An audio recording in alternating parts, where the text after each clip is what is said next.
আসসালামু আলাইকুম।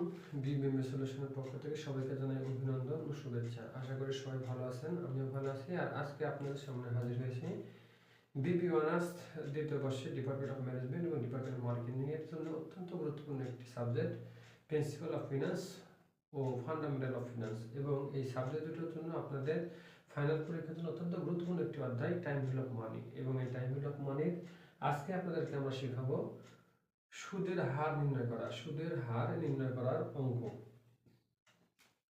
ধরুন আপনি কিছু টাকা জমা রাখছেন, সেই টাকাটা একটি নির্দিষ্ট সময় পরে সে টাকাটা বৃদ্ধি পেয়েছে বা ডাবল হয়েছে, তাহলে কত পার্সেন্ট সুদে সেটা ডাবল হলো বা বৃদ্ধি পেলো, সেই সুদের হারটাই আমরা এখানে নির্ণয় করা শিখব। সাধারণত সুদের হার নির্ণয় করার অঙ্কগুলো এককালীন সূত্র ব্যবহার হয়।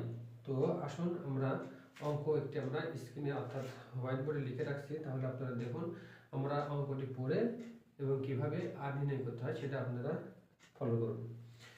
বলছে টেকিং এ লোন অফ টাকা 9,000 ফ্রম এ ব্যাংক। বলছে একটি ব্যাংক থেকে 9,000 টাকা লোন করা হয়েছে। এ ম্যান ওয়াজ নট, বলছে ওই মানুষটি able to pay it till the end of 4 ইয়ার। বলছে 4 বছরে এই টাকা দিতে কেউ সে ব্যর্থ হয়েছে। দেন তাহলে the bank demand, say bank চাহিদা প্রকাশ করছে বা চাচ্ছে, ইচ্ছা প্রকাশ করছে বা সে চাচ্ছে 11,250 টাকা ফ্রম হিম, তাকে দিতে হবে।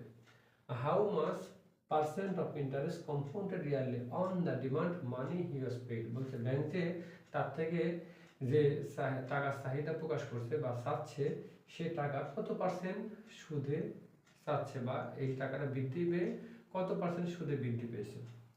তাহলে আমরা এখন জানি যে সুদের হার এবং সময় বের করতে এককালীন সূত্র ব্যবহার হয়। সেক্ষেত্রে এককালীন সূত্র বলতে আমরা জানি ওই no FV is equal to PV 1 plus R to the power n।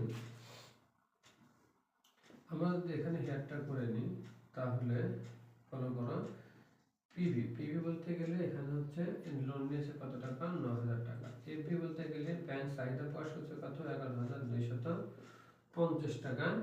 R N কত পার্সেন্ট, কত বছর সে কিস্তি দেওয়ার কথা ছিল, 4 বছর। আর এর মান আমরা বের করব। এ হচ্ছে আমাদের অঙ্ক। তো এখন আর কিছু নয়, এখন আমরা অঙ্কের মান বসাবো। তাহলে এফবি হচ্ছে 11,250 টাকা, 9,000 টাকা, আর 1 প্লাস আর আমরা বের করবো, আর হলো 4। যেহেতু পরে 9,000 টাকা কি আছে, গুণ আকারে আছে, তাহলে পরে সে কি হবে, ভাগ হবে। 1 প্লাস আর টু দি পাওয়ার 4। এখানে যদি আমরা ভাগ দিই তাহলে দাঁড়ায় 1.25। তাহলে এখানে থাকছে 1 প্লাস আর 4। এবার আমরা উভয় পক্ষে লগ ব্যবহার করি। 1.25 লগ 1 প্লাস আর 4। এখন এখানে যদি আমরা লগের মান বের করি তাহলে আসে 0.42। আর পার উপরে পার থাকলে সামনে সে গুণ হয়, সেই হিসাবে ফর লগ 1 প্লাস 4। এখন যদি আমরা 0.42 কে 4 দ্বারা ভাগ করি তাহলে দাঁড়ায় 1.1 প্লাস আর, অর্থাৎ যদি 0.42 কে আমরা 4 দ্বারা ভাগ করি, এখানে আমাদের একটু ভুল হয়ে গেছে। লগ 1 to 5 এখানে মান বের করে নাই, আমাদের কাছে ক্যালকুলেটর নাই, সেই হিসাবে আমাদের এখানে একটা লাইন একটু বেশি হয়ে গেছে, সেহেতু আমরা একটু লগ এটার মান বের করে নাই, আমি একটু আইডিয়া মিস্টেক করছিলাম। তাহলে এই জায়গাতে হচ্ছে একবারে করেছিল, অর্থাৎ লগ 1.25। তাহলে এই জায়গাতে যদি আমি ভাগ দিই তাহলে আসে 0.0242। এখানে থাকে হচ্ছে লগ 1 প্লাস আর। এখন যেহেতু একবারে লগ আছে, আমরা কম্পিউটারে যেরকম ভাইরাস প্রতিরোধের জন্য অ্যান্টিভাইরাস দেই, ঠিক এরকম লগকে তুলতে হলে এখন আমরা এখানে এন্টি লগ নিয়ে আসবো, এন্টি লগ। তাহলে 0.42। এবার এখান থেকে লগ কি হবে, লগ এখান থেকে প্লাস যাবে অর্থাৎ উঠে যাবে। এই জায়গায় যদি এখন আমরা লগ করি, এন্ট্রি লগ করার নিয়ম শিফট চাপার পরে লগ, তাহলে 10 উঠবে, তারপর আমরা 0.0242 যদি আমরা চাপি তাহলে আমাদের এখানে একটা মান আসবে। মান আসবে হচ্ছে সম্ভব 5.73 অর্থাৎ 5.73, কারণ উপর আছে কি 1 প্লাস r, সেহেতু 5.73 থেকে যদি এই 1 আমরা মাইনাস করি তাহলে হচ্ছে সরি 5.73 নয়, আসছে হচ্ছে 1.0573।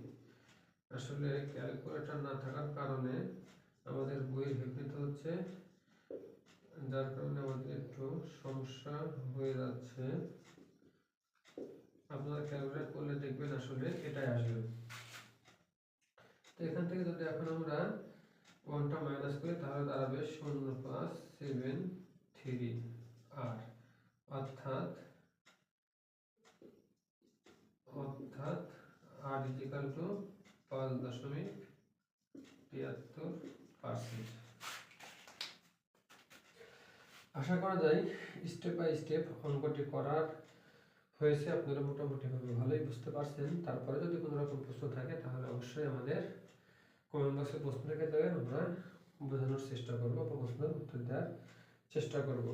আমাদের এখানে একটু ব্যত্যয় করছিল, আমরা লগের মান বের করে নিয়েছিলাম বই থেকে, হয়তো আমরা ভাবছিলাম 0.0242, কিন্তু আসলে এটা না। যাই হোক, আমরা পরবর্তীতে সংশোধন করে দিচ্ছি। আশা করা যায় আপনারা এর পরবর্তীতে কোনো সমস্যা নেই। শুরুতে আমরা আবার একটু রিভিউ করে দিই।